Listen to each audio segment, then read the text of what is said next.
Good day, and here we are with another edition of Around Windsor. Today is Wednesday, June 4th, the first really warm day of this year, so I thought it'd be appropriate to start this program here in the rec center. That, as most people who've been in town for a while know, that the rec center is actually the gym from the old high school. The school was demolished and the town hall was built on the site of where all the classrooms and stuff were. But this structure is very old, and the heating system that was in here dated back to the 1960s. The short version is there were a redundant system here that provided heat and air handling. One of them had completely failed, and we were using parts from that to keep the other one limping along. Well, I'm happy to say that this spring we signed a contract to upgrade the air handling system here to a brand new system that not only will heat the space, but will also provide air conditioning. That's something that's never occurred here. So it's $300,000 to do this, money that you're not actually going to see, but given the amount of use the rec center gets, I think it's going to be greatly appreciated. You can see the gentlemen in the back are doing some of the final phases of putting the ductwork in, but I am assured that all of this will be complete prior to school being out and the summer camp program starting. So even though this is going on, they've been able to work around the after-school activities that take place in the gym for the last couple of weeks. So we haven't really had to change our activities that are happening here thanks to the good working relationship we've had with the contractor. So anyway, here's $300,000 of your tax money going into a new heating and cooling system for the town hall that's going to last us, well into the mid part of this century. So we'll move on to see what else is going on in town.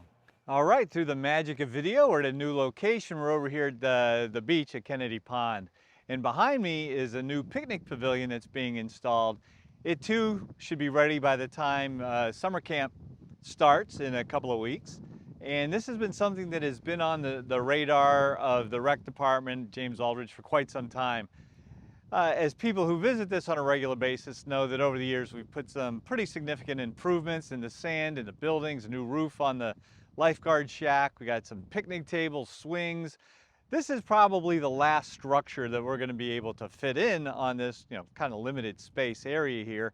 But one of the questions that has come up a lot is, can we do something about the lack of shade for those who want to, picnic here, spend the day and don't want to spend all day in the sun. So through the great folks at the Windsor Friends of Rec and through some of our ARPA money, we were able to purchase this very substantial pavilion here that is going to last way longer than anybody watching this video is going to last. So when you come here this summer, there'll be a place and some picnic tables to get out of the sun a little bit and to enjoy the beach and the lake and everything that goes along with it. And just preemptively, there won't be any opportunity to reserve it. It's kind of like the pavilion that's over at the fairgrounds. It's a nice thing to have, but it's first come, first serve, and we just ask that people all get along and not get there and then camp out all day and that kind of stuff. So I think it's going to be a real nice asset here at the beach. As long as it stays warm enough to go swimming. Let's have a nice summer. And once again, we have changed locations, and now we are at the Railyards recreation site. It's the new park that's being installed behind the station restaurant across the tracks between there and the Windsor Technology Park. We visited this site, I think last fall when the project was just getting underway, and now we're here, we're at the last phases of, we'll say, that cleanup and the site work. And just to remind folks that this wasn't done so much because we had a burning need for a new park. It was because this was an unsightly, overgrown parcel in the middle of town that was a brownfield. And we got about $450,000 in federal funding to clean up the brownfields. Now, all that really went toward is scraping off the top, 6-8 inches of soil and putting clean soil on top. We can look over the other way. They're doing some of that work with the final grading and seeding is going on down there. But this was a way to take an unsightly location and turn it into something that's going to be a great public resource for years to come. So the primary objective was to get it cleaned up and user-friendly. and we certainly are getting that accomplished. So just to kind of give you an overview of what's happening, you can see a couple of stakes out this way that are, they have like a pink ribbon on them, and those stakes are outlining where the dog park fence is going to go. So we're going to have like the airlock that you need to get your dogs in and out, but essentially the whole point of this park down this way will be a dog park. And why a dog park? Because you can take grass and turn it into a dog park by putting a fence around it. It's a pretty shallow thing that you have to go through. So we have that, and just anecdotally, the dog park up at the fairgrounds is getting a lot of use. And now that we have two, when speaking with the rec department, one of the things that we're going to be able to do now is we can close one of them, like every spring, rehydroseed it, do all the things that we need to do to keep it in good shape and keep the other one open, and then flip it back around. So I think having two of them will help us keep them all in better shape. So this all in will be a dog park. Where we are standing right now is going to be some parking. And then when we look over this way, we see we have some paths that are going through all of this, and then this big gravel site. Now this has been good because really the centerpiece of this park is going to be a skate park. And we were able to incorporate the sub-base for the skate park into the brownfields remediation, so that was covered under that program. In total, the project so far is somewhere around $800,000. The town is committed, I think so far $25,000 of that. The rest has been through grants, fundraising through the Railyards Recreation group that spearheaded this. That's Terry McDonald, up from Artisans Park.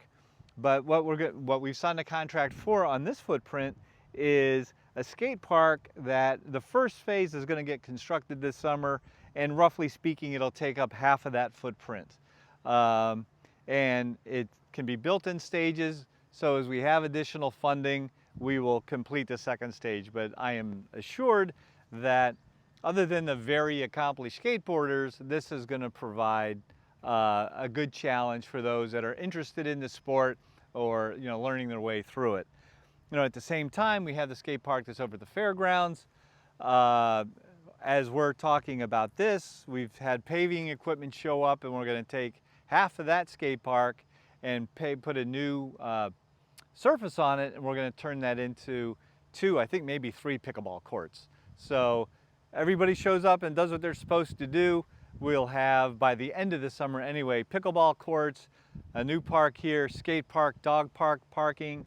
And then when we look down the other way, where the equipment is working, that's all basically a picnic area. We have picnic tables similar to the ones you see at the Common and at the pond set up for that. We have grills, so families can come down, ride their bikes around, try their hand at skateboarding, bring their dog, go to the dog park, put a whole day in here, then head to the station for a nice dinner, a couple cocktails maybe. So the final part, we'll walk down this way a little bit, and this whole thing is, we'll say, around 5 acres that we're turning in. Is at the very far end, maybe you can see the old cupola that's down there. There's a parking lot down there that's been here for quite some time. It's a park and ride, and we were able to get a grant for that because it's near our transportation hub, which is the Amtrak. So don't question it, just be happy that we got money to put a parking ride in. So as it's a separate grant project, but associated with this is we're paving that. Right now it's just hard pack, but we're also putting in 2 high-speed EV charging stations down there. So that also will be completed hopefully by midsummer at the latest. So 2 EV stations, parking for 20 cars. That'll help parking here and there. It'll help parking for the Welcome Center, the station. It'll be lit, it'll be safe. So this is going to be vastly different than what people may have remembered. The last thing that comes up is the Exchange building, the blue building over here, where we've had a lot of fun events over the years. The town did acquire that as part of this deal. The sound system and stage and whatnot is gone, but we do have plans to make it available for public rental. Once this project is complete, the grass is grown in, maybe it'd be possible to do it at the end of this summer, but definitely starting to make plans for next summer. It doesn't have heat. It doesn't have water and sewer connections. Like in the past, we've had a porta potty out there. We'll still make those arrangements. And as has been mentioned at a number of select board meetings, this right now is the extent that's supposed to happen here. If the community says we want the Exchange building to be available year round, if we want a bigger skate park, if we want more things, that's all possible if the community is saying that's what we want, and we'll support the financing to move it forward. But even if it doesn't go any further than it was today, we'll dig up some old pictures of what this used to look like, and you can kind of get a sense of where we were and where we're going to be in just a few short weeks.